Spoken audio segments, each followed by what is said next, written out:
Okay, she put the shades on. Okay. I know that's right. Okay, we looking like Destiny's Child 2029. No, no, no, no, no. We got all the Kelly wigs on I today. sure do. Hey community, here's what's brewing today. Beyonce's Renaissance. Beyonce's Renaissance. And Wakanda Forever. So get your cups ready for Minority Report.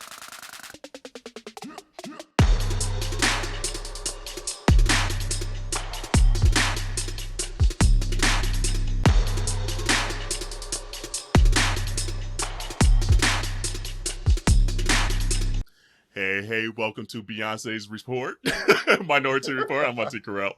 I'm Auntie Dwan. And I'm Auntie Hennessy. Ooh, you can call us Auntie Church Girls today. But tambourine. Call me cozy today. Honey.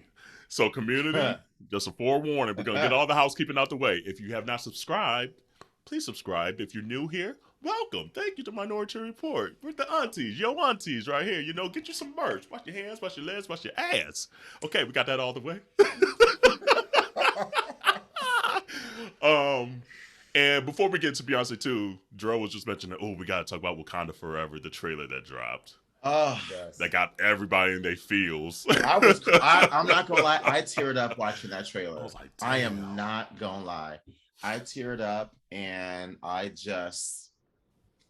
know I'm gonna have to watch this movie a couple times. Yeah. I'm gonna have 1,000. to, the first time I see it, I'm gonna be crying and boohooing through it. Yeah. That I'm probably gonna be missing shit. Yeah. So I'm gonna have to go a second time. Yeah. Like it Ryan Coogler just gets us. Like he knew exactly what song to put in the trailer. He knew how the temperament that it needed to be. It gave the homage to Chadwick Boseman. Angela Bassett was giving her good, She was her snapping. good acting Yeah, with her lips.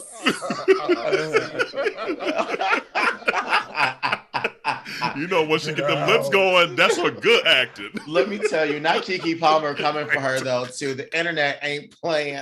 They're like, if there is an Angela Bassett biopic, it needs to And be the Keke killer part Palmer. about it needs to is be she Keke. favored her so much.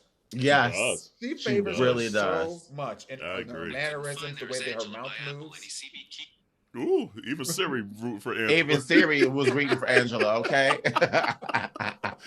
But yeah, like it's gonna be good.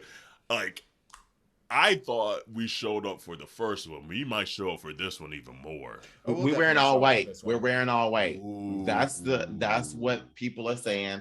That when we go to see I the want me a movie, little hoodie thing too. we're wearing all white. Black folks are wearing all white. Oh, you ain't wearing all white, Right. do I? I might not be able to. I live in New York. Yeah. Oh yeah, she gonna get said I gotta cold. take a subway. You're right. You can That's true. take a change of clothes to the theaters and just Get your pocketbook. right. Turn my shirt inside out. Yeah. She going layered up. It's gonna be winter anyway, so That's true. you have You a got a jacket jacket on. over it. Yeah. Put some snow pants over your pants. We'll have a little reveal. A little drag reveal. I'm Turn sure it around. won't be the first time with a black movie like that. Look. People got change of wigs and everything. Mm-hmm. All facts. But I love that rendition of No Woman No Cry, right? No Woman, Yeah. By Yeah. Tim's. She sounded amazing. And I'm then obsessed with Tim's. I'm obsessed with her so much. I'm slowly getting into her like recently. Like I've kind of slept on it, so Yeah. but I like how it turned into the Kendrick all right as well. I like that little That mix to into me that. was That like was fire. super dope. Mhm. That was Yeah. super dope. Because you Yeah. could hear the undertone throughout. Like if you knew Yeah. that song, Right. you could hear the undertone I was like, throughout. okay. But like, are they gonna go there? And Yeah. then when they And actually they showed it. I was like, Yeah. and they showed what's her face, Letitia. Letitia. I was like, okay, she don't made it in the movie because it was kind of hit and go, touch and go for a moment. Look. I was like, Yeah, ooh. but I have a feeling that this is actually going to be a prequel to Black Panther. I think a lot of it's Okay. going to be The build up to it. Yeah, absolutely. Yeah. I think Like the last scene is probably gonna be her being like putting the hat on or something like that. I think that's. And then we got that like 6 more do years. Yeah. I think that's how they're gonna do it. It's gonna be kind of like that time hopping from present day to then back in the day. Yeah. I hope it's the opposite though. I hope that it's like the continuation of the story. Who's next? Who's next? Yeah, I think it will end. I think it will. Yeah, I think it will end that way. But I don't think they're going to go all the way into the next one just yet, because I think it's part of the phase. Because there's still supposed to be a third Black Panther movie too. So I think they're going to tie that into the third one. Because it ain't in phase 5. I was like, oh shit. There's all these other random ass movies. Well, not random ass. If you know Marvel, it's not random. But I was like, okay, where's the Wakanda next time? Or next whatever the third time. Next time. Like, Wakanda back in the house. Right. Where's that one? It's like that viral trend going out where they said the 90s sitcoms. That's how Black Panther going to end. It's going to be like someone stole something and then mama's like, that's my favorite trend right now. That shit is so funny to me. But yeah, no, that was a good. I didn't expect to be that choked up. I was like, oh shit. Yeah. I was like, oh, I wasn't ready. And the costumes already look amazing as well too. Well, they've got the blueprint, so they know exactly what to do. They know it's been proven that the artistic directors, the costume designers, like all the people, all the Black people that gave their talents to make what it was successful. Warner Brothers, like they're not messing with the formula. Yeah. No, 100%. And Winston Duke still looking delicious. That's a whole ass man, right? Yeah. That's a man, Maury. Like they said, he can choke me. See, you know what?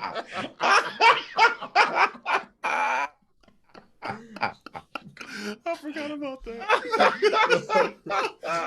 we need a little we need a little jingle. We need a little jingle that we can just put in there. You know, he says, "That's my sister." Oh my God! Speaking of movies, y'all see the trailer for the Emmett Till movie? I haven't watched it. I saw like the logo or the thing pop up. I didn't watch the trailer. I don't think I can watch it. I don't think I'm gonna be able to watch it. Yeah. I won't. No. That's too triggering. I want to support, but it's too triggering for me. I've been seeing enough slave movies and lynchings and killings and no.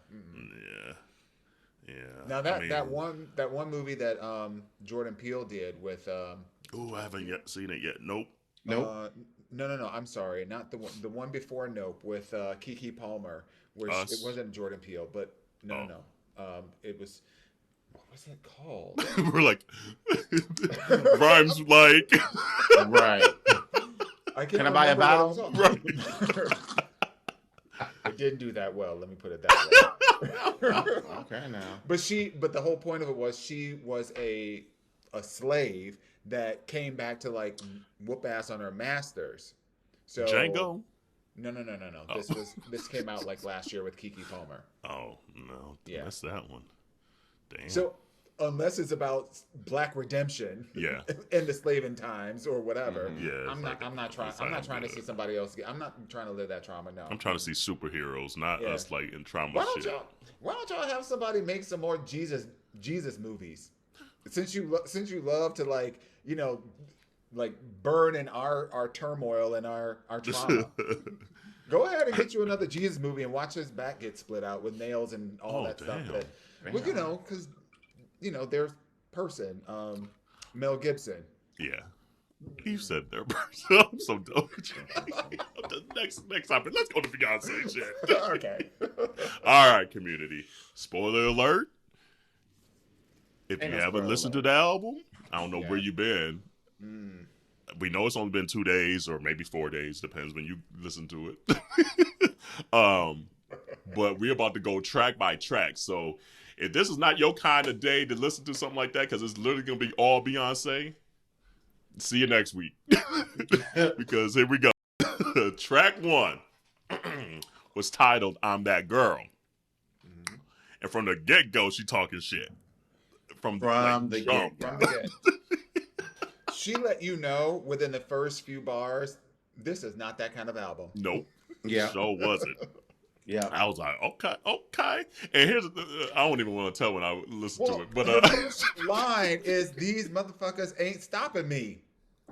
Show like maybe the leak, except unless the leakers they kind of stopped it, but here's the thing, even with those leakers, like the album's still just gonna be just fine, right? Like, because the album is sick. The album is sick. Fire. So whether a person heard it from a leak or they heard it from when it came out, you gonna be in the spirit. I mean, the album is everything. I mean, the harmonies from Jump were fire. That's all I thought about. I thought about you through so many songs. I was like, the harmonies. I said, Krell is living the best life right now. Fire. I was like, you gave me what I needed, Beyonce. Fuck the main parts. You gave me them harmonies, ho. She said, "I don't need drugs, just some freak shit." I was like, "Ooh, okay, we going there already." This is all the way like X-rated Beyonce, no holding back. Like this for the family. And thing is, like, I like how Beyonce does it because, like, some people might be like, "Ooh, okay, she's very conceited, whatever," you know. But she knows that she makes these songs speaking to herself about herself, and she is that girl. But she knows it's empowerment for us when we sing it for ourselves, you know. And that's the piece a lot of people miss. They're like, "Oh, Beyonce, okay, she just thinks she all that." And yeah, she is, and so are we, you know. So I was like, and why shouldn't she? Why should at this point in her career, like, why shouldn't she think that she's all that? I mean, world stop. Carry on. Carry on. So yeah, I'm That Girl sets the mood for the album of where she's kind of going and how the vibe's gonna be. It was kind of swaggy, you know. I like the line too, and you can tell Jay-Z probably wrote this. She said, "I'll be bumping down the block, knocking Basquiat's off the wall." I was like, "Ooh, bars, bars." I was like, "Okay, that's a Jay line." Jay helped her on that one. And then it gets to track two. Cozy. Bitch. Cozy. I tell you, I was in there screaming like, And it starts off with like, just to remind you or something, you know, something like that. I was like, oh, she about to give it to, she gave it.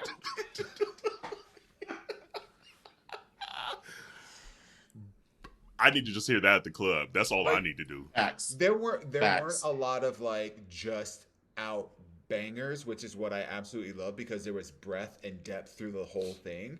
But like this song right here, it's a banger. It's a hit. It's in my top 3. Yeah.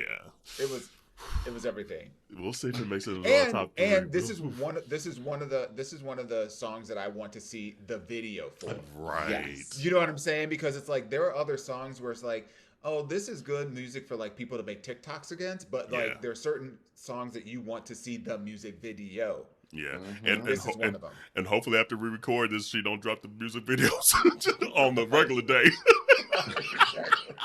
Like, damn, we know when the Aunteas listen to it. Right, exactly. And by the way, I got the album and the CD. Don't play with me. Right. So. Look, I look. She got my money. Period.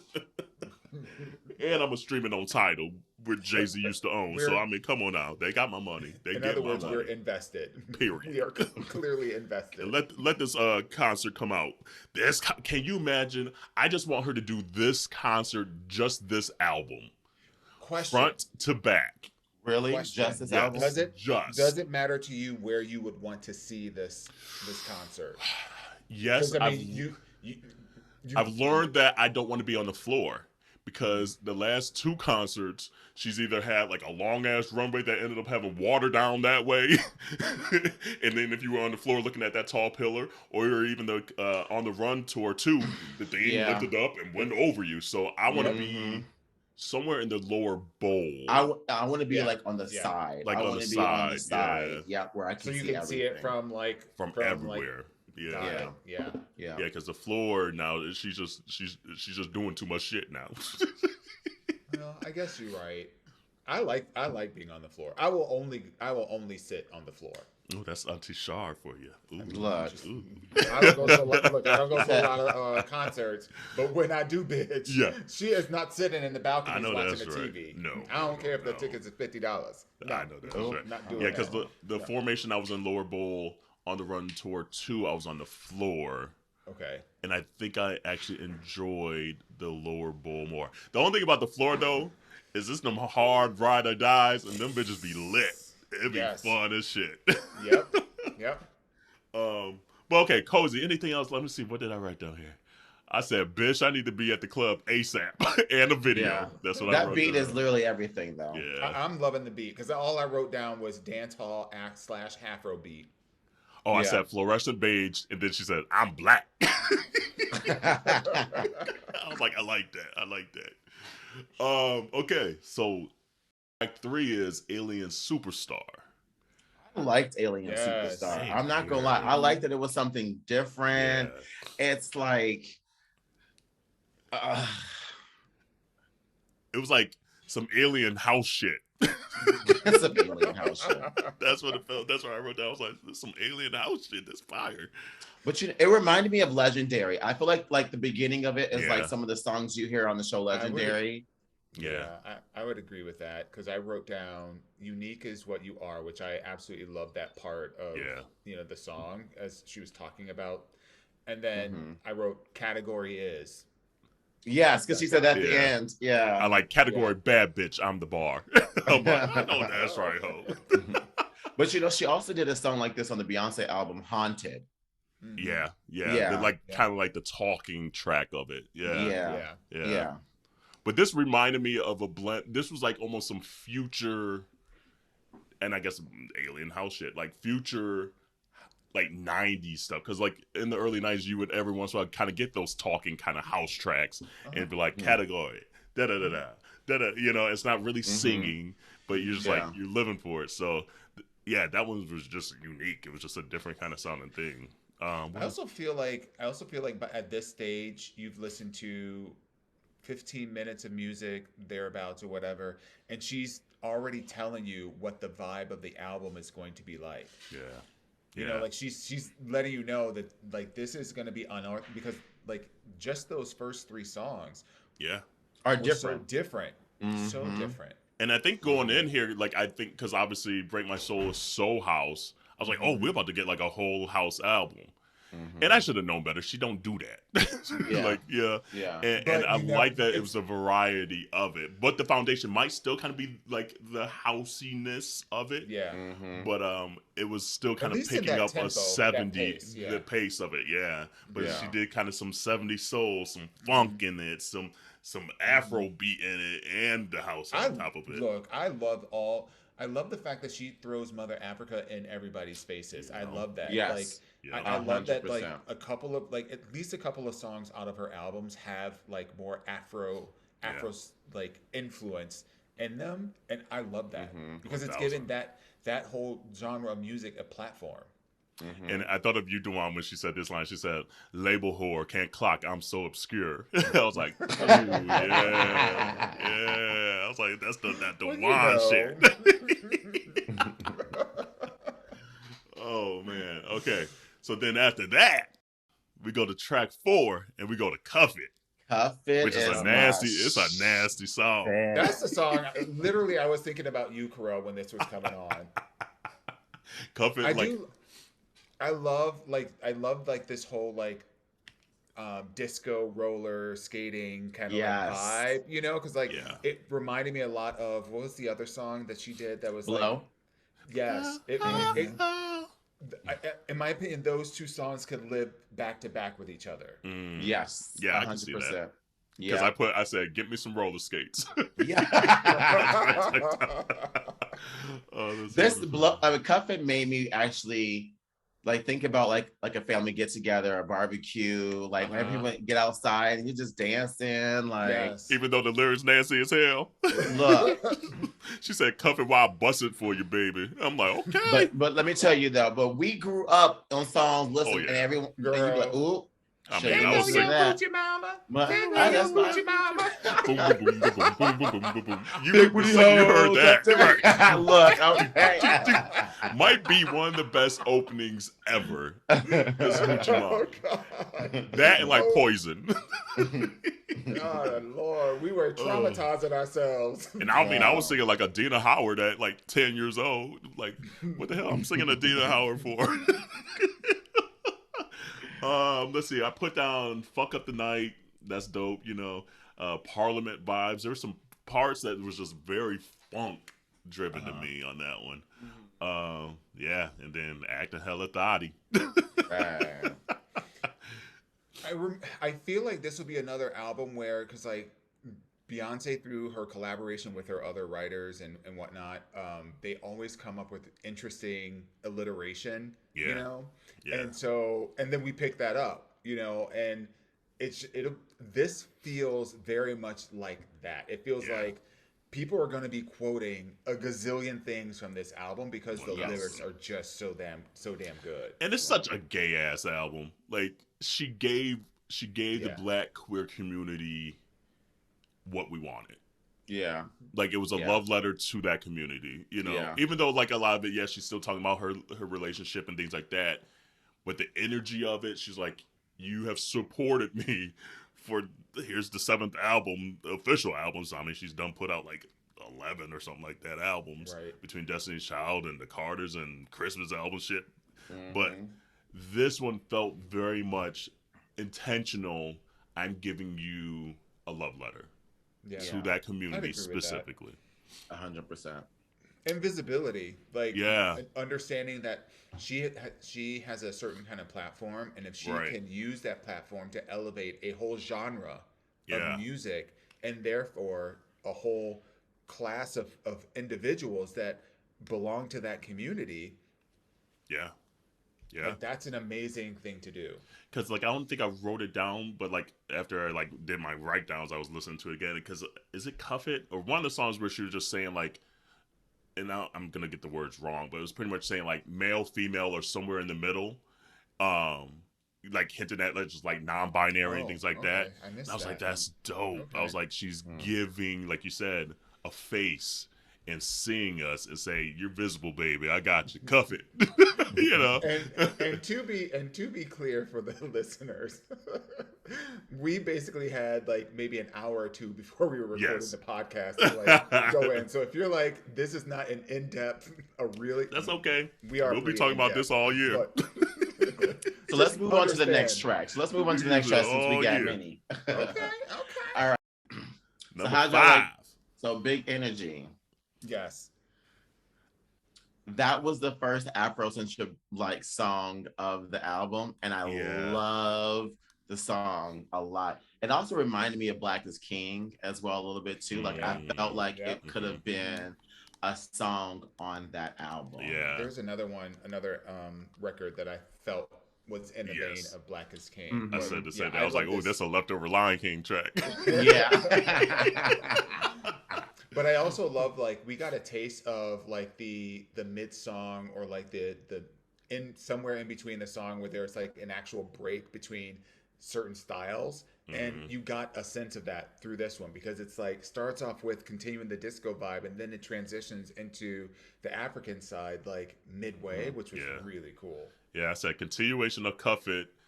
Then I said that beat change, bitch. Yeah. And then let's see. Oh, and I like the line, only double lines we cross are dollar signs.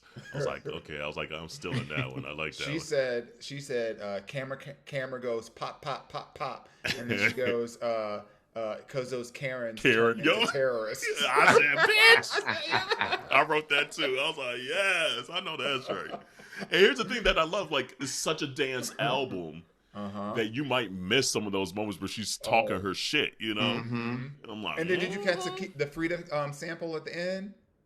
Yes. There was a Frida. It was very, very faint. It was. You can hear it. You can hear Freedom like literally at the back, like let's go, let's go. Oh, really? Yeah. Because was that the one where it was had the that sample? I forget which one. Never mind. I'm gonna have to check that one back out again. Yeah, it definitely had the Frida at the end. I love that because it's just. I love to see that she's leveraging that voice, and again doing the exact same thing, using her platform to elevate a completely different genre and artists. To break my soul. I mean, we've had episodes about it, and it still sounds good. It sounds good in this order. I listened to it 8 times today. It flowed right into it. I was like, "Yep," and I thought I was gonna skip it, but then I was like, "No, I gotta listen to it." Let me tell you, I ain't gonna lie, I skipped it, but here's my thing. It's how do I put it? It's like the cherry on the ice, like on the Sunday for me at this point. Like I'm just like, damn, everything is so good. I'm just gonna hold on to that. That's that. And then we get into church girl songs. Church girl. And let the church say, "Amen." Let me tell you, if this ain't you, bitch, I don't know what is. Let me tell you, ever since Drop It Low for Jesus came out, I said, that's her lane. But Church Girl is all you. Oh, wow. I knew from the beat alone that Carell was gonna be like that. Oh, what the? Is that a triplet? What? It was funny because I was cracking because I love the Clark sisters. Love the Clark sisters. My first dance at my wedding was to a Clark sister song. Or with my mom, I should say. And I was just thinking, this is such a body ass song, and she cussing up a storm. But I was like, Twinkie Clark said, "Go ahead, and I'll give you all. Go ahead, I'll sign off because I'm about to get these coins off this song. I don't care what you say." Because I was like, ooh, Thotty on a Saturday, say prayer on Sunday. I don't know, but yeah, no, it's fire. I was like, I put "Come On Twinkie." Pop it like a thotty. Drop it like a thotty. Church girl don't hurt nobody. Right. I was like, giving the church girls the anthem. And it's so funny because on Twitter you see all these new videos of people in church, like especially women in church, like twerking and whatnot. Yeah, it's just like, oh Jesus. Okay, this is where we going. Okay. I said I need to hear this in Atlanta. Let me tell you, like you can be my daddy if you want to. I was like, bitch, hey daddy. I was like, Beyonce is giving it to us. Giving it to us. Yeah. Church girls. And even just like the vocalization. Yeah. In her songs. Like it's not monotone, it's not flat, it's not a slow build. She's singing her ass off on this album. She said she's gonna shake that ass and them big old tickle bitties. I said, Beyonce, you know what cranked me up? The harmony hums at the end. Yeah. I was like, I'm so done. I was like, where's my Martin Luther King fan at? Look, that intersection between the church gays and then the queer community and the ones who show up on Sunday because they did some things on Saturday. Well, the ones that direct the church choir and nobody wanted to acknowledge them for the last 50 years. Exactly. How about that one? Scene. It's like your choir's been jamming for the last century, but didn't want to acknowledge that he was homo. That's how they be like, that church homo be like, up no there. Homo. Church be like, yeah, you can do that, no homo. No homo.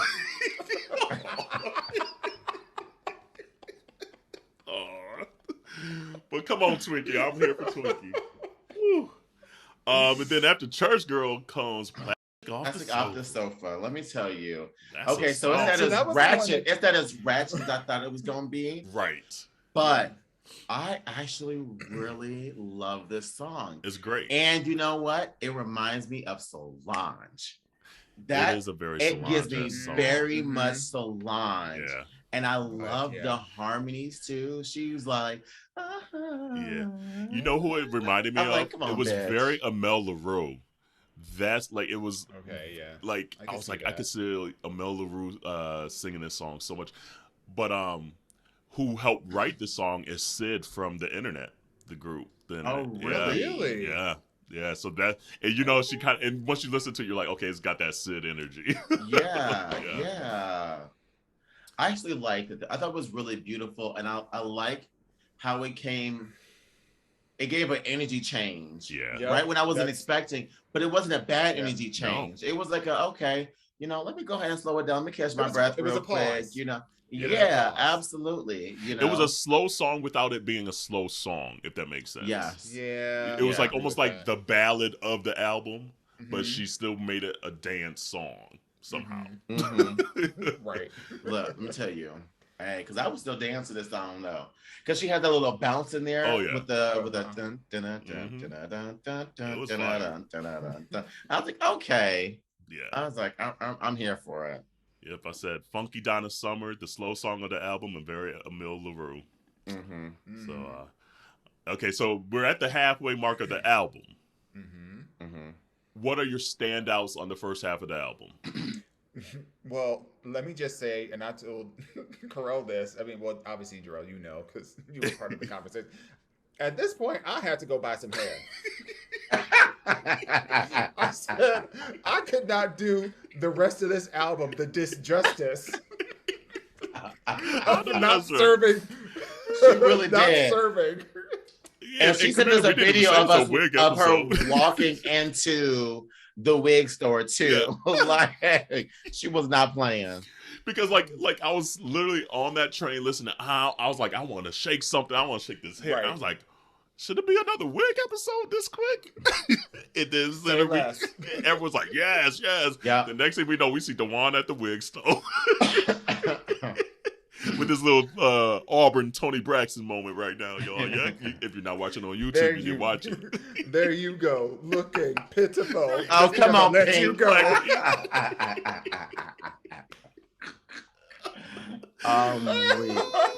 I'm weak. So that's how much I enjoy real love. Because that's how you dance in the 90s. I'm so done. But what are the standouts? Is it the whole album? Are there any skips thus far? I mean, honestly, no skips for me at all at this point. Like everything is amazing. I don't know how to describe this, but like the best way to describe it, I don't know if y'all ever been to one of those picture museums where like you can do like there's different rooms and you can have like the tub of balls, you have the neon lights. You can, run room. Like the selfie museum. That's what it's called, the selfie museum. And every room is different. I feel like this album, this first half is very much that. You go to the next song, completely different than the song that you heard before that. And it doesn't sound disjointed though. That's the weird thing. It doesn't. Yeah, like it flows, but everything is completely different. I don't think any song is like each other so far. Yeah. In the first half of the album. Yeah, I agree. It's everything. And I'm trying to think like going forward, because like, it's still new. So we're going to be playing it. And I'm like, okay, is there one that's more likely that like, but okay, I'm not in the mood for this right now and skip. I don't think so. The only one maybe I'm That Girl. Even the first one, I'm like, okay. Out of all, but there's some bars in it that I think are fire. So, and the harmonies are fire on that one. And I like the energy of it too. I don't. Yeah, I don't know. I don't think I'm skipping anything really yet. No. Okay, I'm not skipping anything. We interrupt this episode for very important information. That's right. You've been asking for it for a long time, and we have heard you. Yep, it's been a long time coming, but it's finally here. Yo, Aunteas got merch! Hey, that's right. You know what? We got tees, we got long tees, we got sweatshirts, we got fanny packs, there's just a whole gamut of stuff out there. So go and check that out. We are so appreciative of your love and support, and we are so excited to launch it. Girl, where can we find it at? Ma'am, they can head right over to minoritareport.com to check out the selection. That's right. That's MINORITEA report.com. Woo! I'm about to go get me some myself. Then, okay, after track 8, we get into 9, Virgo's Groove. This might be my favorite one on the album. She sang her butt off on this song. Like I the wrote harmonies, the everything. The riff that she did at the end was like fire. amazing. And Yeah.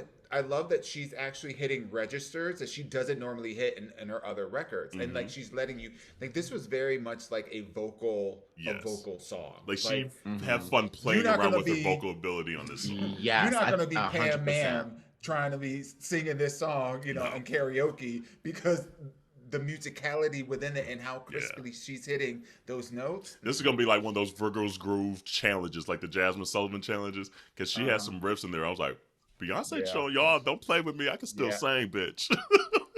I would agree. She sang her face off. The energy of the song, I don't know, was necessarily what I was looking for after After Plastic Off the Plastic Soul. Off. after Plastic Off After the it was Soul. so slow. Yeah, like I don't know if this would be the song that I would have followed after that, if that makes sense. But she definitely sang herself off. Like, there's so many riffs in this damn song that you just like. This is one of those songs, you know, you be with someone that be singing songs, and they be right? Like that's 99% of the people gonna be doing that. That's all they can do. Right. Because you ain't coming close. You just the same. Yeah, I said best vocals of the album. I said sweaty in the club dancing all night to this. Like it's like a 6-minute song. Like I felt like this was like that Studio 54 like moment where it's just like, just let the track keep going. We're just gonna enjoy this shit, you know. I love that they didn't chop it in half. They're like, no, if it's gonna be a 6-minute song, it's gonna be a 6-minute song. I'm gonna sing the whole time and give you that thing. So I feel like this one they might even continue to loop and make this shit into like a 12-minute B-side shit, you know. But this is the song that I instantly thought about, Carell, that I knew that you would love because of the background vocals in that song. Like it's just it's literally you. It's the little stuff. And I forget, I talked about this on the podcast, how you and I would be those people singing the background songs and stuff. I was like, this is us learning this one. Yeah. Yeah. And we're gonna look at each other and be like, right. 1000%. 1000%. Yeah, this one just has a feel to it that I was just like, this just feels good to me. Yeah.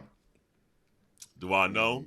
Was it your favorite? No, I really enjoyed this song, and actually it felt to me like because she was kind of going back to disco with or at least that era or that cadence. Yeah, I felt like it did kind of make sense when we had a little bit of a pause with the previous song to come back to that kind of vibe. So I love being kind of punched in the face with it a little bit. She's like, you done got your drink, you went to the bathroom right quick. Now let's dance some more for a good 6 minutes. And I just and like again the musicality of it. It's just like it's masterclass. Yeah, it really is. I guess I can see what you're saying, Dewan, because this is the song where you're like, you're not just there for just the song, you're there for the musicality of it. Absolutely. Like that's She's showing you artistry in this. Yeah, when I think about that, then that's definitely a song that you definitely want to pay attention to, because you're like, you see her as an artist. And think about it from our perspective, like, you know, we as lay people who don't really have like an ear like a Carell does for the musicality in that sense, in that technical sense, we picked up on how amazing the vocals were in that particular song. So you can only imagine the people that are in the industry that listen to the song. And they're like, bitch. Yeah. Yeah, this is the one Beyonce was like, I just got to show them right quick that I still got it. Yeah. That's it. Absolutely. It's like they say I be rapping on every song. Okay, I'm rapping, but guess what? Bitch, I can sing too. Okay, so number 10. We get into Move. And the first thing I'd say is like, oh, bitch, hype from the beginning. Girl, she said the first line was, move out the way. Move out the way. Move out the way. You know what it reminded me of and white chicks are like, move, bitch. Yeah. Like, that's what I thought about. That's when she came in with that energy. Get-go. I was like, and Grace Jones is on this track. Yes, and again, another like featuring African beats, and this is one of the ones where I specifically wrote down I need to see this video. Yeah. Yeah. This is the video I need to see. Like, who was you telling to move? Because I said, I need to go to Africa and listen to this shit. I said, leftover from the Lion King. It's fire. Look, she said, "This is how I move." Literally, when she's like, "This is how I move," I was like, "Look," I was shaking her ass like, "You right? This is how I move." Right. She said, "When the king comes through like the Red Sea," I was like, she said, "How many times I'm gonna say it?" The lyrics through like every single song is outstanding. Yeah. Yes. The writing very is so empowering. goddamn good. Yeah. You know, here's and the nuanced. thing. It's there's like you just you catch something each time you listen to it, you're like, oh, I missed that last time. Yes. Ooh, shit. Hold on. Talk that shit, B. We need a lot of cussing too. We just need it is a lot of cussing. cussing. This might be the most cuss-worthy album. Yes, she said. I ain't attached to Disney. I ain't attached to none of them. Right. She said, I'm 40 years old. I'm a grown ass woman. I'm a cuss if I want to. I got 4 kids and husband. You see this crystal ass horse? Bitch, I can cuss if I want to.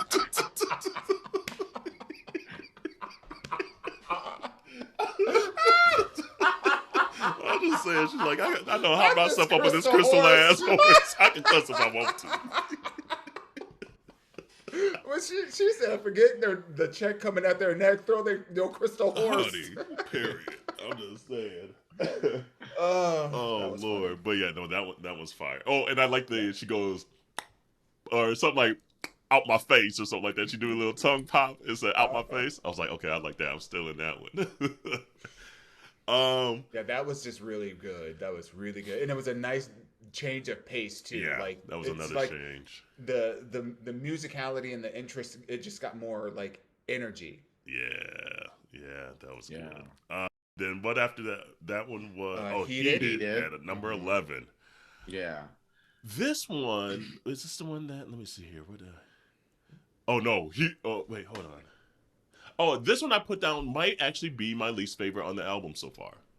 Mm-hmm. It's good, and it's more Afrobeat, but I was like, okay, that one I found myself kind of spacing out a little more than the rest of the album when I heard it. Yeah, I mean, I was like, I don't got a lot of Tiffany. I don't got a lot of this, so I can't fan myself out Beyonce. I can't relate to this one, sis. But I was like, but you can, bitch. So you know what? You fan yourself off. Right. That was very much. I was like, okay. It's like, do you Like, if you like it, I love it. Period. And if you look at the liner notes Drake wrote on this song, and I was like, okay, it sounds like an opus of Drake, which then reminds me then that whole knew she was coming out with Break My Soul and tried to beat her to it. You know, Beyonce played some music for him, and he's like, ooh, you want some house shit? I'm gonna try to beat you to it. And this happened like a year ago. Period. So yeah, it's like, Drake, you ain't fooling me. Yeah. Beyonce probably salty behind the scenes, like, this hoe tried to beat me to some, and it now didn't even that do I it better think than But me. I still dusted him. Now that I think about it too, that song seems like a continuation from his album. Like it gives very much the energy from his album. Yep. So that makes a whole lot of sense. So it's Even like, to the who beat did it change first? Did halfway she do it through. first, and then he copied, or did he's like, oh, I got one for B? Who knows? This album at this point, it was interesting because I was thinking about like this reminds me in terms of the musicality of Kanye's 808 and Heartbreaks or Dark Twisted Fantasy. Twisted Dark Fantasy. Twisted Fantasy. Yeah. The musicality Like, on this is the musicality stellar. it has that kind of quality, that kind of like progressive but also familiar, because it's like you're pulling from the past but you're rearranging things in a way that feels new and fresh but also feels like you're connected to it. Like that's what a lot of his music had, and I felt that at this point. And besides like the Afrobeat, because there are some songs out there that sound similar, nothing else sounds like this album so far. Yeah, I agree. There's one line in this song when she goes, fan myself off and my wrist go clack, and you hear the playing go clack. I was like, again, it's for the games. It's for the games. I'm like, I literally died. Literally died. She's giving it to us. So I was like, okay, so I was like kind of spacey out there unheated, but then it came in. Girl. Yeah. Girl. I wrote. Didn't I say? Jarrell, I said Beyonce. Jarrell. 1,000%. Jarrell. Didn't I say when I heard about this? I was like, I said a song called "Thick." I said, Beyonce, have you seen me? Seen me? And the first line is, Right. getting thick. Cash getting bigger. I was like, that's Jarrell's theme song. We gonna need to bring ringtones back and just have that Jarrell's ringtone. She said, "I thought he was loving me good. I say go harder." Harder. Honey. I thought she was killing that shit. She thought she was killing that shit. I told her go harder. Go harder. I was like, bitch, I know that's right. I know that's right. Talk that shit, big. She said, "That's that keep going. That's that never stop." I said, "This is like the Lee Kelly. Is it Lee Kelly or Lee Kelly? 47. Lee AK 47. This sounds like some of her shit. Yes, that's what this song reminds me. Especially when that beat comes in. Right. I was like, I need a remix with her on it.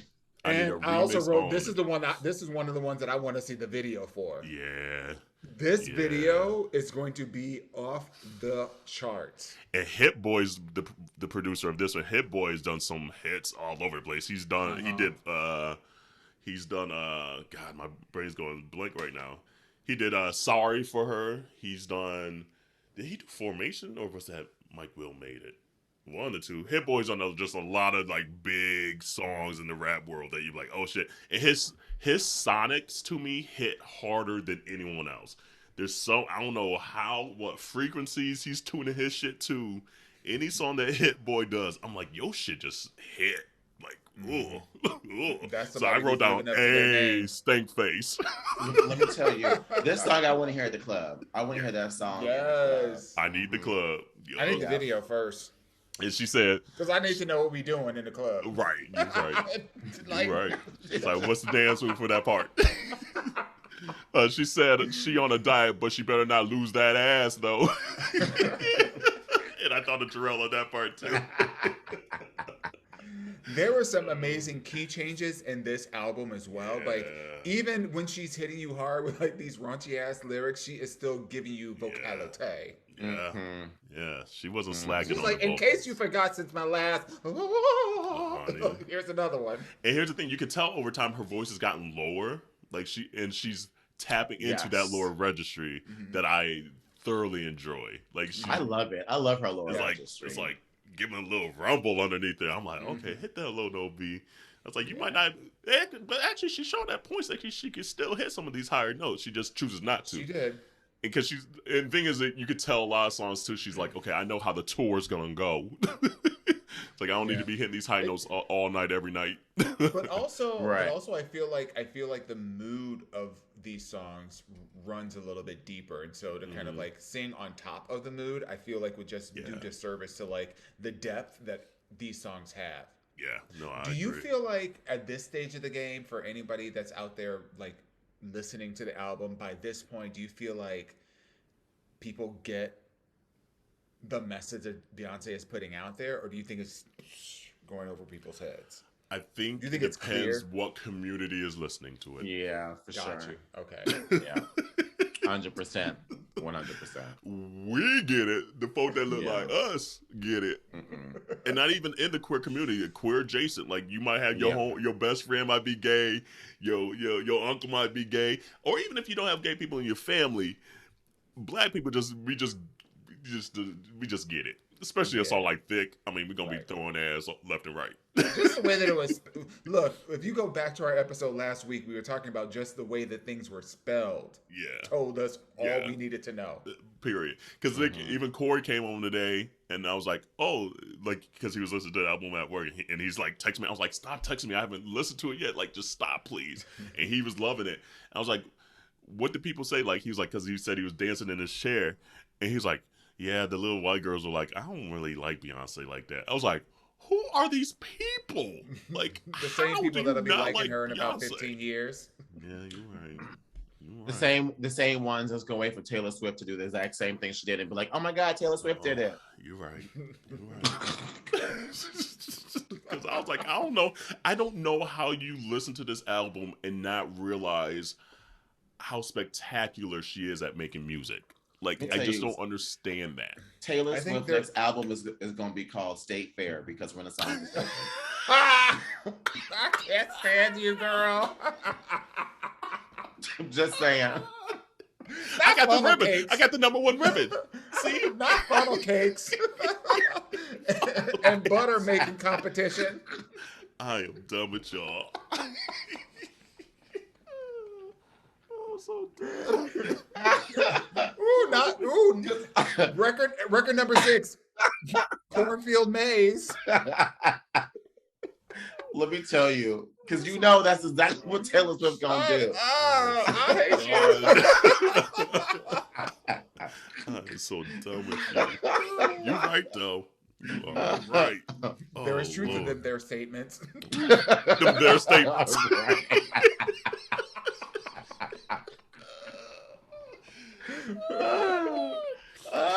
Jeez, I'm hot. Why do I look like somebody's auntie?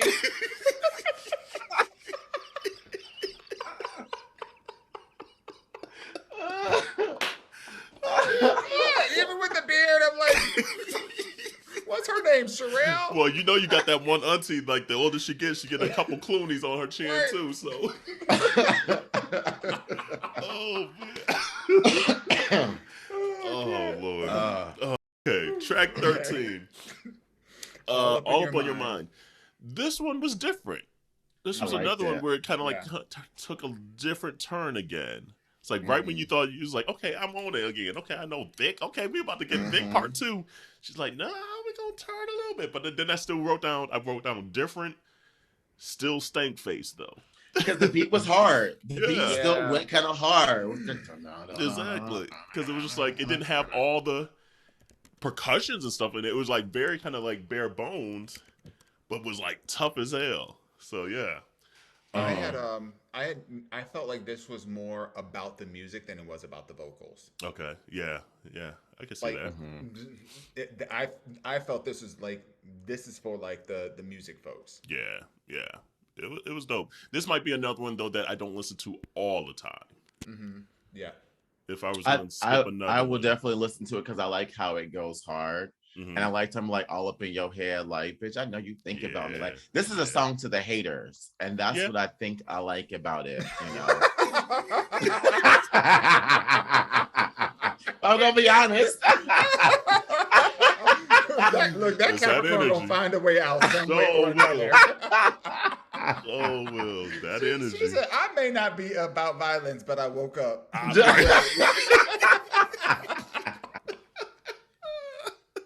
She said, I'm going to listen to it all the time because I think it's about them haters. Had nothing to do with Beyonce. Dance like this. Had nothing to do with Had nothing to do with Beyonce. Oh, I man. can't. The next one, the whole album, I was like, okay, how is this next song going to come in? Like, I kept thinking that the entire time. I was like, I don't know how America Has a Problem going to come in. And it really, like, the opening line was like, America has a problem, but the song wasn't about that. And so I think she kind of tricked us.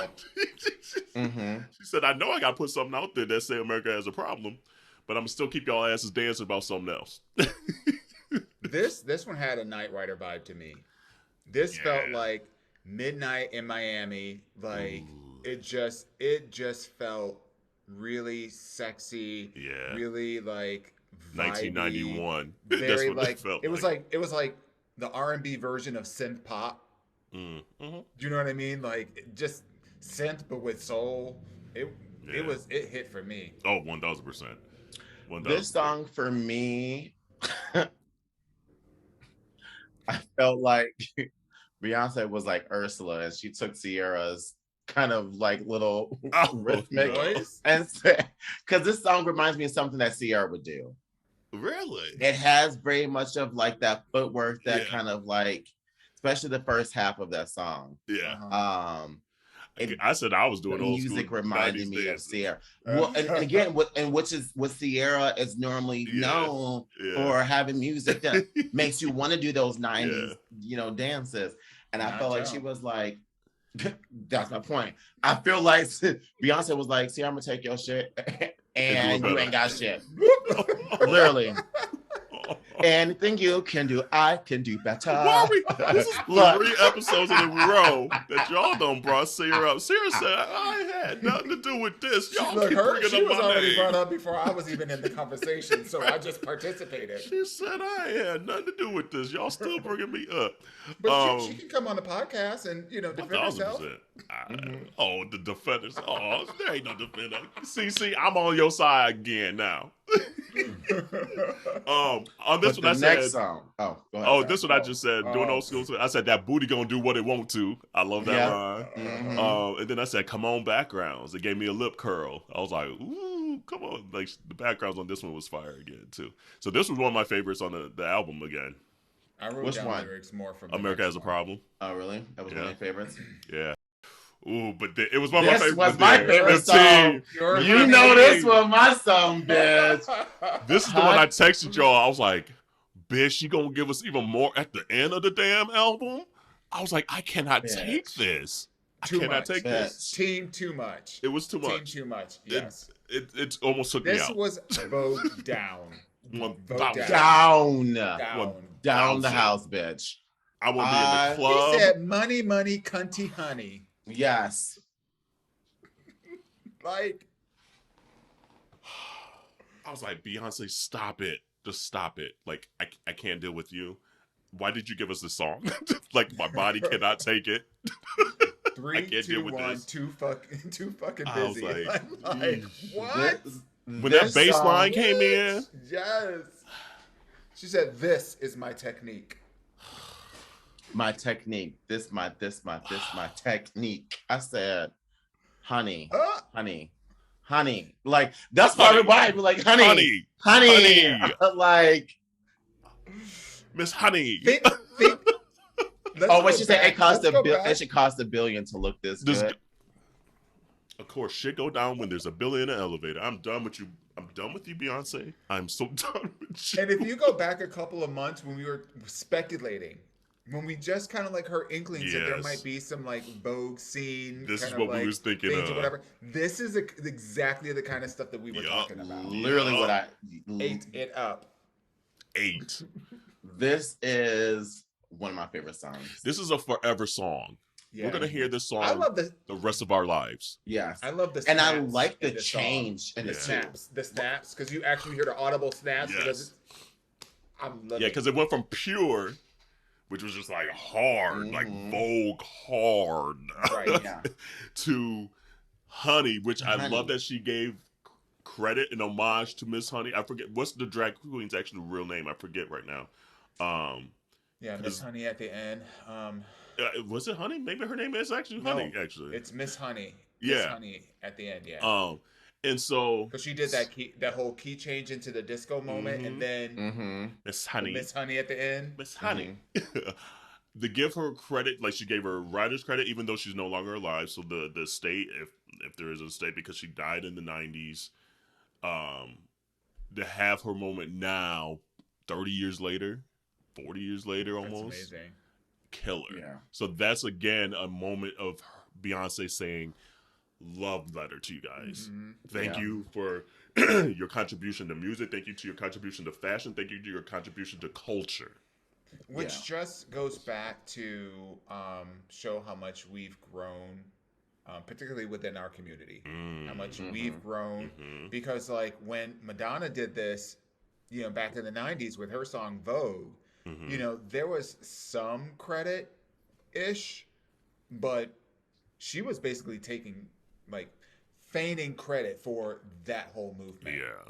Yeah. I like the line when she says, nasty is my guilty pleasure. I said, mine too, girl. Mine too. She right. It's like, ooh. I was like, oh. Who said that? Who said that? Yeah, no, this is such a standout track. Like it, like when she did this, she's like, I got one. Yeah. She knew. And I think that's why she put it towards the end. Yes. And it That's doesn't why. feel pandering. It doesn't No. feel like No. it doesn't No. feel inauthentic. Like No. it feels rooted, soulful, like celebratory. It feels like it's part of the movement, and I guarantee that this song, probably at this point since we already had it, has been making its way through the ball scene already before the album comes out. Yes. Yeah. We're gonna see this on Legendary. We're gonna see this on TikTok. We're gonna see this at the clubs. Like all I literally have, like I have so many notes on it, but one of it is just like, ew. Like just this song is so nasty. Like not even like verbally nasty, just like the feeling is just so nasty. If you could be anywhere in the world to hear this song come on randomly, you weren't expecting it, but like, where would you want to be? Atlanta, Georgia. The whole state. I want to be at Bulldogs in Atlanta. That's where I want to be. Because I know, because it's like that day, they just play killer music there. But that dance floor just gets so hot and nasty in there. And like, it's everything. And you're probably going to see the hardest dude get up and probably Vogue and get out there. And you're going to see all the femmes and the queens out there vote. Like, yeah, that's where I would want to hear that. I want to be with Kevin. When I hear this song, I want to be with Kevin. I don't care where I'm at. I want to be with Kevin because Kevin is going to make sure that wherever we are, that song is going to get the energy that it deserves, no matter where the fuck we at. You're right. That's where I want to be. I want to be with Kevin. You're right. I want to be at Progress when I knew Progress was a racist. Right. With the blinders on. Because honestly, that's legit what I was thinking. I was like, ooh, but I can't go there. I can't do that. I still might go to a market days. I'm not even going to lie. Because I know they're going to be playing this album and everybody's going to be in there. That's the only place you're going to hear it. Literally, you're not going to hear it anywhere else. You're not going to hear it anywhere else. Not a Boys Town. No. Nope. Not in Chicago. No. Well, maybe the South Side gay bars. Other than that, exactly. You ain't gonna hear this album. Yeah. You're gonna hear the Break My Soul. That's it. You're not gonna hear Pure Honey. No. They're gonna play this shit at Progress. Yeah. So they are. And then breaks my heart. Damn. And right when I was like, okay, I can't take no more of this album. Then she get the Summer Renaissance with the Donna Summer sample. Bitch. She opens up and says, I want to house you and make you take my name. I say, Yep. Done. Yep. Done. Check, please. John. She said, you sexy motherfucker. It's good. It's so good. It's so good. Applause. A round of applause. I want your touch. I want to feel it. I need it. She said, I want to crush you even though we just met tonight. I said, I know that's right. She sings this beginning talking about I want to take you all the way. I want to take you all the way. And then does a key change talking about take you all the way. I said, oh, so you mean that hit that spot. Bitch, take you. Beyonce said, I was waiting for you at the door. Seriously. And that's what you look like with that wig on.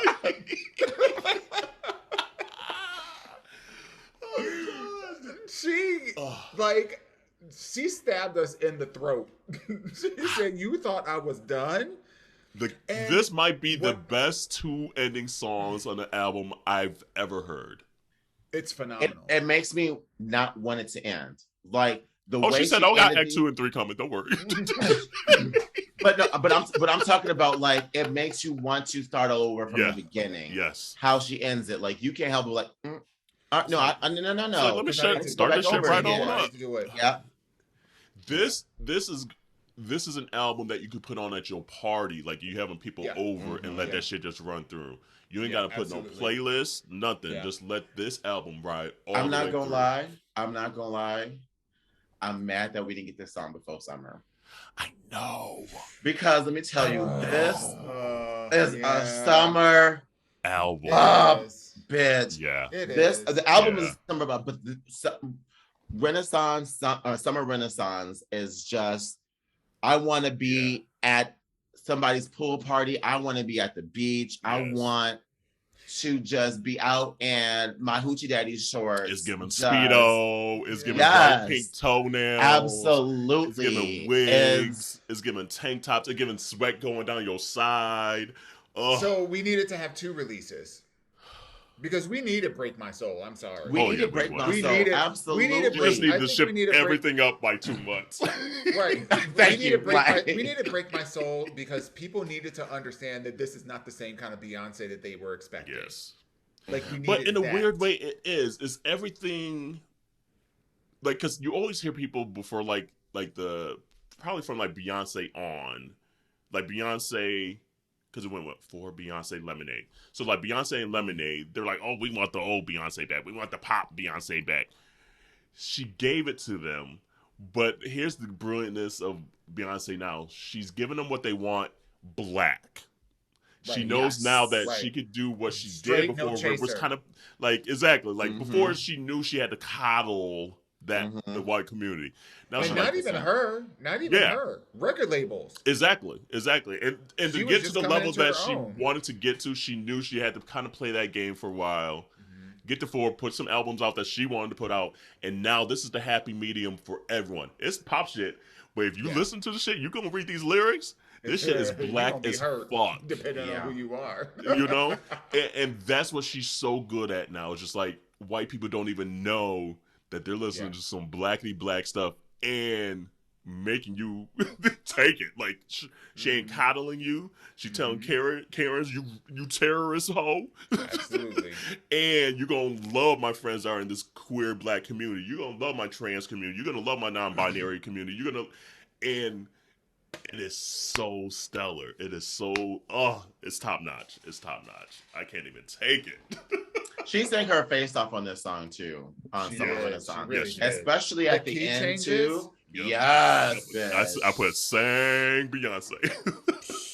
I feel like she enjoyed singing this song. She did. Like at the end, I can tell she was in the booth, like, And also, this was her version. It was almost like she was taking Donna Summer as like the blueprint and saying this is her version of it. Because if you think about the original Donna Summer song, you know, "Love to Love You, Baby," was like, a nasty song. Facts, and she was like emphasizing the vocality of each of those words in a very like sensual kind of way. She was doing the same thing. Donna Summer doesn't get her enough credit. Donna Summer was the original black pop star. Well, 100%. Diana Ross was, but Donna was like that next level, like blackity black pop star, you know? Because Diana unfortunately had to kind of play that game, you know. It was a different time period and things. Exactly. Different era. But Donna Summer, I feel because when Diana Ross came out with it, I'm coming out. Right. Coming. I love you. I love me some Diana Ross. Look, that was the early '90s. It was like, and now Rogers is on this album, who did "I'm Coming Out" as well. So that's a throwback to Chic and everything like that. Like, so all the way back, all the way. So Beyonce does her homework. Let's say that.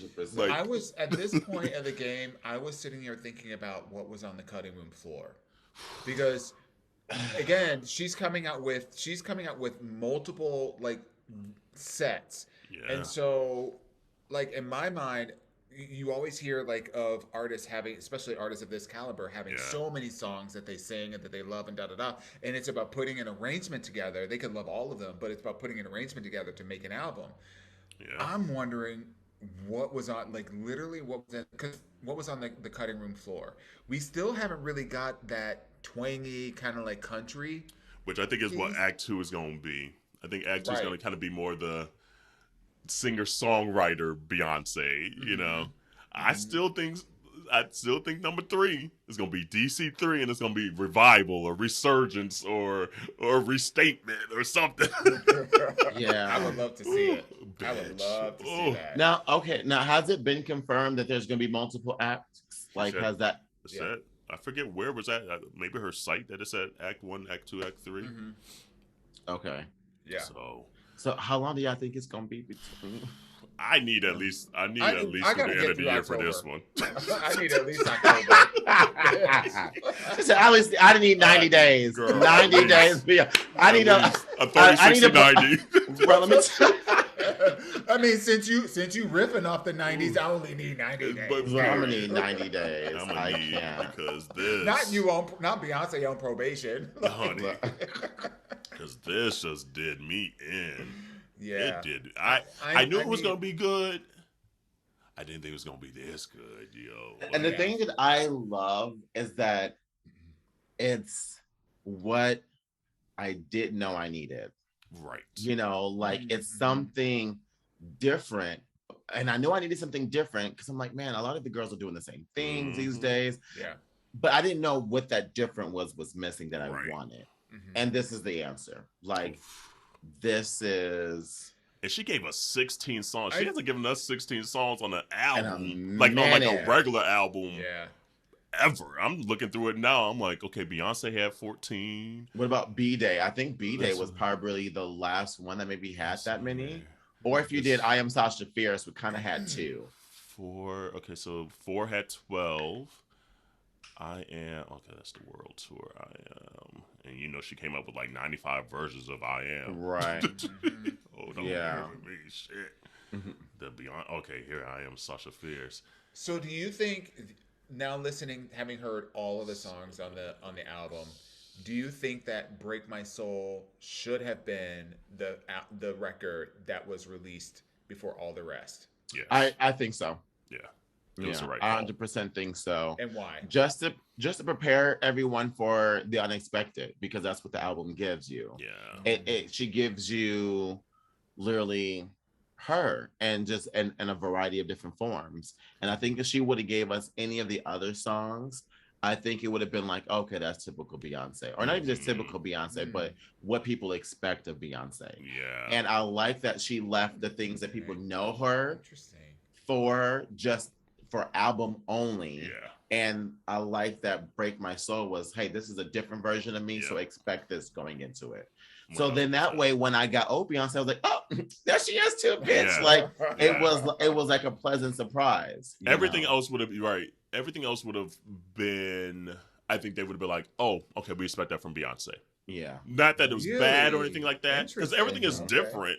Yeah. But like the only other one that I was thinking maybe Cozy, but even then. Because that was going to be a follow up is what if it wasn't Breakup, which other one could it have been, or should it Probably have been? Cozy for me.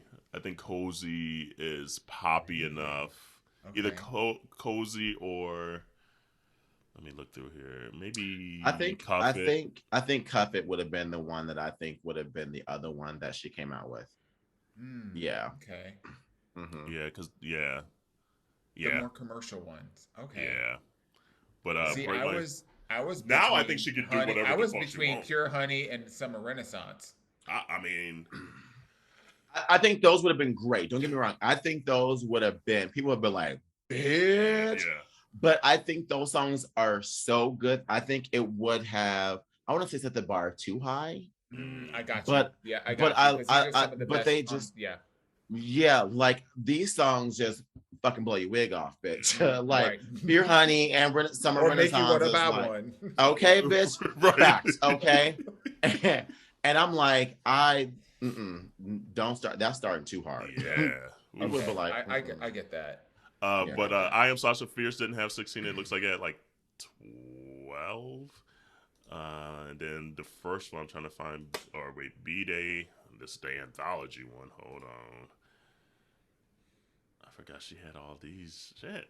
Like there's stuff that you forgot she put out, like all these like little things. Why can't I find the regular B-Day?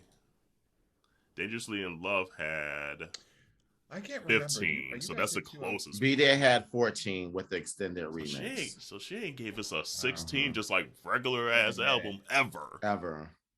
Yeah. And it's Act 1. Yeah. She was busy during COVID, ho. She said, I'm singing all through COVID. So okay, top 3 then.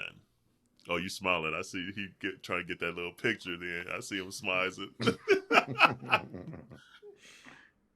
My top 3 are I would say Summer Renaissance, Break My Soul, and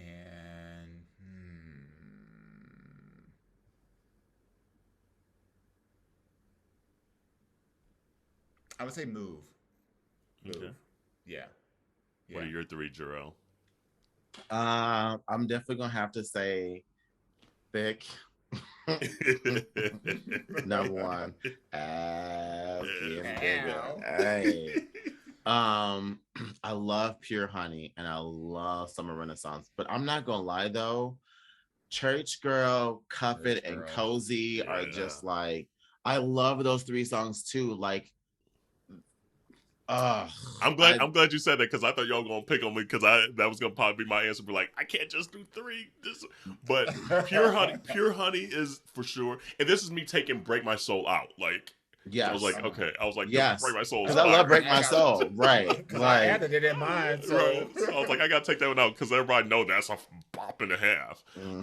But outside of Break My Soul, Pure Honey, Virgo's Groove. And then I don't know what I could put as the three. It's gonna be whatever the mood of the day was. Thick. It's gonna be like here's the rest. It's gonna either be Cozy, Cuff It, Church Girl, or Thick. Yeah, not the rest of the whole album, right? So like, and I like Americans Has a Problem too. So there's 5 other ones. And I personally like. Yeah. Yeah, and I like Plastic Off the Sofa. Yeah. Like honestly, I like. And another reason why I know I would listen to that song because like that's like a song that I listen to like on a Sunday, like I'm cleaning around the house, just like I just love the vibe that Plastic Off the Sofa gives me. Yeah, like I agree with that. So it's too soon to determine this. Mm-hmm. Where does this rank in your Beyonce's catalog? I'm gonna see you at the 90-day review. Yes, I would think yes. Girl. Yes. Girl. Yeah, I know. Because like I always feel like I have to like sit with a Beyonce album to really take it all in. Yeah. Mm-hmm. Also, we don't know if there is a visual album that's going to be released with this because that could completely change. And so we're gonna assume there is. So the videos are fire. Yeah, no, I agree. The videos add something to it, Yeah. Mm-hmm. Yeah. Yeah. Because her visuals be so imaginative and black. Yeah. Like it's like what's comfortable with black culture. Yeah. It's you see comfort, you see representation in that, but then you also see elevation, and you don't feel mad about it. Like and the elevation is washing it out. 8 count. You know you're gonna get a fire ass 8 count. That's facts. And I want to see this thick body in there too. Woo. Ass getting thick. Titties getting thick too. Woo. This is the album of the year so far. 1000%. Oh, that much I know. I can say 1000%. this is the album of the year so far. Yeah. Across so many genres. Yeah. Across so many genres. Like she gonna be mad as hell if she don't get it this time. But like, bitch, really, what's beating this? And here's the thing that I'm most excited about, because her album is like way better than Adele's. It is way better than Adele's album. Yep. Way more creative too. Way more. Yes. And I like the Adele album, but I like the Adele album too. But this there's something in her being that just brings something different. 100%. And so I'm excited for this award season and to see the riots are going to occur if she don't get it. There better not be some Bon Iver fucking with his pan flute coming out in the middle of the woods. Can you imagine losing to that bullshit? I will say, and I don't know when it came out. Maybe it came out right before the cutoff. Even though the year Beck won, we're like, what the fuck? Beck's last album is fire. Pharrell did the whole album. Fire. But really but this one's better. But like that last Beck album, next level. Yeah, I don't know. I don't know what she like. I'm just thinking of the catalog. I think it's better for me than Beyonce, honestly.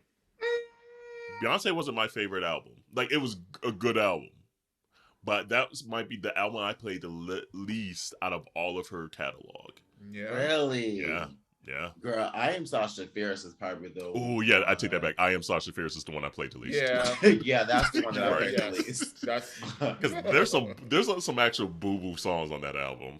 yeah. There's some songs where I'm like, why'd you do this one? I wouldn't there say are that they're songs on that boo-boo, album but they were targeted songs. Yeah. There are albums on that were targeted, and I was like, okay, she doing this It's for like, the this money. ain't for me. Yeah. Yeah. Yeah. Like, because, like, forget which orders I Am Sasha Fierce. It's If I Was Is a it the Boy, first Halo, one that had- Disappear, Broken Okay, Heart, then it might have been the Dreams second on one. there. That was better. Satellites, Save the Hero, Horror. Yeah, Like, so the I first like part of Diva. that disc was horrible. Yeah, Single I like Ladies, Diva on there, Radio and Video Diva, Phone, the Sweet second Dreams, half. Sweet Dreams and is Video fire. Phone. Yeah, so Yeah. the second part that Yeah. album was the It's good like, part. The first one, Yeah. I was like, satellite. Ugh, what is Mm-hmm. this? Ain't for me. So yeah, that's Yeah. And that's probably honestly, my least favorite album. Unpopular opinion, I hate it. If I Was a Boy, I hated It that was song. very. I wasn't. Yeah. I didn't hate I was it, just but like, it just wasn't for me. oh. Yeah, it wasn't for me. I understood. I understood the message, and I was like, you know what? It's like Okay. It's I like, went to go visit my friend Edgar in DC when he was living there, and hey Edgar, because he'd be listening. Hey. And then we ended up going out to one of the Latino bars or whatever, and then we were having a good time, and everybody's like dancing, and then all of a sudden they put this song on, and I was like, I'm ready to go. I mean, it's so funny. We've come a long way since Halo. Like, oh. Yeah. Like, Halo's still a great song. Don't get me wrong. I like Halo. Yeah. But that Beyonce versus this Beyonce, I will take this Beyonce all day, every day. Exactly. All day, every day. 100%. Is it like, because my favorite two albums by Beyonce are 4 and B-Day. Those two I can rock all day, every day.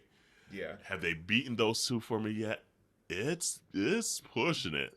Again, 90-day review, I agree, because it's too new. We're too in the moment. But it's I think this an album. will probably be my. Okay, so B-Day is number 1. Mm-hmm. B-Day is still my favorite album. Really? I love Interesting. B-Day. Okay. B-Day Let me is tell you, between fire. it is everything Okay. from Resentment Yeah. to Kitty Cat to Creamies go! Look, okay, like Freakum dress. Freakum Yeah. Dress. He looks so good. I want to buy him a short set. Just, I mean, it is a really good album. I can't. Upgrade You's on there. Like, Even the It's deluxe with the school and life and all that. yes. Mhm. I feel like mine is like Dangerously in Love and Beyond the self-titled album Beyonce. See, and then Beyonce is my second. Beyonce is my second. Okay. And because I love, there's just so much variety of Beyonce in that album as well too. And then Dangerously in Love is my number 3. Okay. That is such a slept on album to me. Yeah. Like, there are some tracks in there that I just be like, to this day. To you. Yeah. And then I would it's a say- tie between Lemonade and this album. Signs. So far. Okay. Signs with Missy Elliott. Bitch, on- I'm in yeah. love with the Sagittarius, Sagittarius. right? Like this song made everybody feel loved. And is that the song where like she flipped it at the end and it was like reversed? Or was that Yeah, Myself and I? No, that was that song. That was that song. Yeah. I forget which one. But yeah, but Dangerously in Love might be my second least. Really? Wow. Okay. I mean, there's just some like great how songs on it, but that song is more R&B. Like, and that's Yeah. the thing that I like about it is it. Well, that was I her felt like- entree into being a solo performer. So it Yeah. needed to be a different kind of sound, but also feel relevant for Yeah. all the other shit that was going on. So it was like a mix of like R&B, but like with a pop flair. Yeah. yeah, it's after 4. 4 is so slept on to me. 4 is a brilliant ass album that like I think people are gonna revisit even in like 20 years. We're like, damn, we kind of slept on 4. So I don't know if this one's I'm beating okay that with one 4. yet. It might be it though. So it's in my top 3. This was automatically in my top 3 for her. Yeah. Yeah. So. And this is only Act 1, by the way. This is only. I know. Like I keep trying to remember. Like, oh, that's right. It's like this lady got 2 more albums. Right. I can't deal. I can't deal with you, Beyonce. So we're gonna have to buy 2 more wigs, y'all. We have to buy 2 more wigs. And I'm about to buy 2 more CD boxes and let's go to church. 2 more albums, and I ain't got no place to play the CD nor album. But you know what? To Carell, to your point though, like absolutely, I want a whole tour of Renaissance. That's all I want. If she gives us a tour, I want nothing but all 3 albums. That's all I want. I don't need anything else. No. I don't need anything else. I agree with that. Yeah. And I feel like what we'll get with the next couple of albums will be continuous enough, but also different enough. Mm-hmm. Where you get your whole life. You get the ebbs and the flows, the peaks and the valleys of the musical experience. You know it's gonna be the Renaissance store. And Beyonce will put on a show. She'll put on a show. And she'll spend coin. Yeah. And she'll spend time. It's going to be a whole production. It's going to tell a story and yes. everything. Yes. Mm-hmm. Like, that's why I still care about it. She puts the coin and the time. Yeah. Not every artist does that. She's going to give us 2 intermissions. It's literally going to be Act 1, intermission Act 2, intermission Act 3. Take your ass home. What if she's going to give us programs and everything. What if she did an update to Madonna's Vogue? Remember when she did Vogue and she came on MTV and she did the whole Renaissance thing? Well, she kind of already gave us that during the Mrs. Carter tour. When she came out that door. But it was just herself and that was it. Oof. Yeah, I don't know. Yeah, and here's the thing is like every time we think we know what Beyonce's tour is going to look like, she gives us something different that we didn't even know we needed. Damn, you're right. It's like, bitch, how you do this? Didn't even know this was possible. How your stage going above me right now? those like fire like shoots or whatever that happened at the beginning, and you just felt the heat off of it. I'm like, I don't know how you topping yourself. So. To be that mindful to think about the sensory experience out above and beyond lights and audio. Yeah. That's so incredible. Community, I know you probably tired of talking about Beyonce, but if you were staying though, you probably enjoyed this episode. Like you probably enjoyed, and you probably enjoyed the album too. And let us know what your favorite songs are. What's your favorite songs? And you know they're probably calling us out for all the shit that we didn't talk about. Rightfully so. Let us know. Put them in the comments. Send us some messages, and we'll post it on the stories and all that stuff. You know. We like the interaction with the community, so let us know. And that goes to you haters, too, who don't like her. We want to hear what you got to say, too. No, we don't. I do, because I want to hear why they exist. I ain't got nothing to say. Give them a reason to exist. I guess. But, well, community, we're going to be talking about this for the rest of the year. I'm sure we got some more shit. I'm sure the next episode we're still going to be like, did you hear this line? So we might have a Renaissance Act 2 in the next episode. Part 1A. It's going to be Renaissance Act 1A and B. Okay? So good. But community, stay safe out there. If you see us at Market Days, say hello. Dewan and I will be out there. Picture. Absolutely. And wash your hands, wash your legs, wash your ass, listen to Beyonce, and see you next week.